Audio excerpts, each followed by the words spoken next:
but I'm going to bet he may have been trained the same way I was, because, well, I'll ask you, were you trained not to talk price until you had the numbers? Never. We never talk price. I mean, you don't talk price with that customer until you have gone through every step in the sales process and you've got the proposal in front of them. Well, guess what? It's 2020 now. One of the first questions I'm going to ask my customer when I first meet them is, hey, did you see our internet price? I did. Any questions about it? No. Or, how much better can you do? Okay, which would be one of those two. And I'm going to address it right there. Hey, I hear you. Let me explain how we price our cars.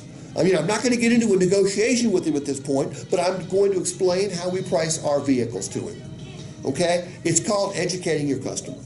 You're being 100% truthful with them. The consumer doesn't know that we've changed our pricing model. They're still doing it the way we taught them. Never take that dealer's first offer. There's always a better offer there. I get 1,000 comments a month on these videos. I get more feedback in 1 month than your dealership gets in a year. Okay, and if Frank's read some of them, I mean, there's people on there going, no, here's what you do. You always walk out. You never buy the first time in. They'll chase you out to the parking lot. Don't worry. I mean, there's more people on the internet giving consumers bad advice on how to buy a car or a truck than you can possibly imagine. The advice may have been good advice in the 70s and 80s and maybe even the 90s. It's not good advice now. Customers' number one complaint about buying a car is what? It takes too long. It takes too long. And you know what? The customer is one of the reasons it takes too long. They're still trying to buy cars the way they did 5, 10, 15, 20 years ago. We're trying to help them buy cars in the 21st century, year 2020. We're putting a price on the internet that's attractive in most cases. Because if it wasn't attractive, they wouldn't be coming in here.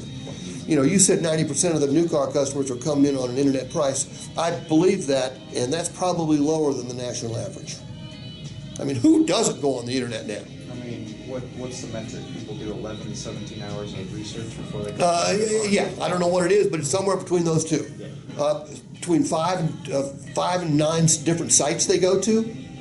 So they're coming in loaded with information, but a lot of it is erroneous information. They're looking at our internet price and treating it like a new MSRP. Okay, we have to educate them, and when you educate them, it also sets you up to do a reclose. Now,